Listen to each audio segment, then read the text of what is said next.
colère, il saisit son poignard et avec des pincettes épais poussa le bord pointu dans les côtes de la dame. Comme le fer a été retiré, comme s'il s'agissait d'un bouchon, son sang a jailli.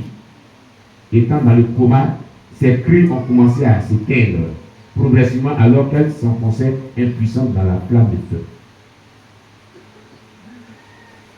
Bien-aimé, écoute-moi très bien. Jésus ne veut pas que tu parles dans cet endroit. Regarde ce qui est dit. Quand tu parles d'abandonner tout le mauvais caractère, le mauvais comportement, la mauvaise conduite, le péché, tu refuses de le faire. Est-ce que tu entends ce qui est dit là? Tu comprends ce qui est dit là? En autre chose, j'ai entendu l'ange dire deux possibilités existent dans la vie. Cet ange déchu là, lui qui torture les gens, il y a deux possibilités dans la vie. Deux possibilités dans la vie. Il y a le bien et le mal. La vérité et l'erreur. Le passé et le présent. La vie et la mort. La récompense et la punition. C'est un démon qui torture les gens en enfer qui parle comme ça. Hein? Il dit, deux hommes s'efforcent de gagner un homme, de gouverner un homme, le Fils très haut et notre maître. Il ne dit pas le nom de Jésus. Le nom de Jésus, c'est le Fils très haut. Et le démon dit notre maître. Les maîtres, c'est le diable. Alors, il y a un combat. Il y a le Fils très haut et il y a le maître qui lutte l'être humain que nous sommes. Vous m'entendez? Ils sont en guerre pour nous conquérir et pour nous avoir avec eux dans l'éternité. Jésus lutte pour t'avoir avec lui dans l'éternité du paradis. Et le maître qui est Satan se lutte pour t'avoir avec lui en enfer pour être torturé. Est-ce que tu comprends ce qui est dit? Deux modes de vie sont possibles à embraser par l'homme. Il y a deux modes de vie. Vivre pour le saint ou vivre en sens inverse de la lumière. Vivre pour le saint, ça veut dire quoi? Vivre pour Jésus qui est le saint.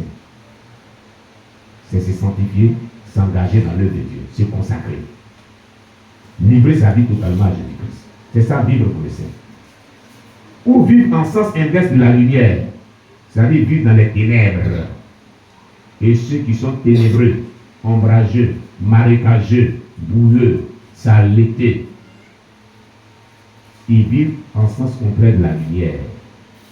Et leur destination, si ce n'est pas, c'est l'enfer. Alléluia. As-tu compris cela? Amen.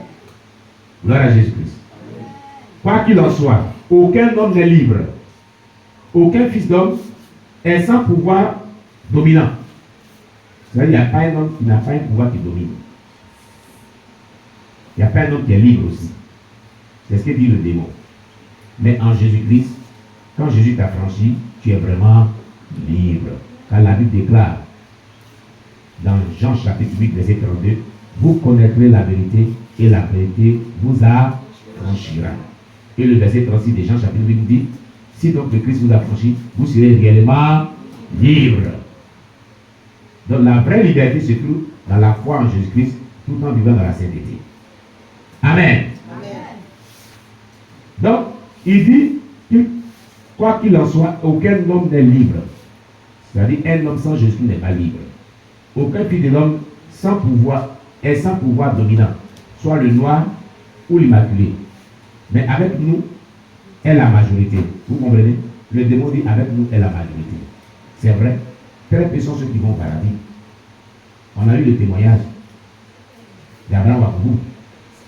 En une minute, plus de 5000 âmes descendent en enfer. C'est pas ce qu'on a vu le mercredi passé. Hein? Et il peut arriver qu'en un seul jour, c'est une seule personne ou deux personnes qui tombent au paradis. Donc, il a raison de dire qu'avec eux, les démons en enfer sont la majorité des humains sur la terre. Pour l'homme, la vérité est amère et la route étroite est rugueuse. C'est un démon qui parle comme ça. Hein? Il dit pour un être humain sur la terre, la vérité est amère. C'est amer pour lui, c'est pas doux. Ça veut dire que l'homme n'aime pas la vérité. L'homme n'aime pas la vérité, et il n'aime pas vivre la vérité. C'est qui la vérité, il rejette ça.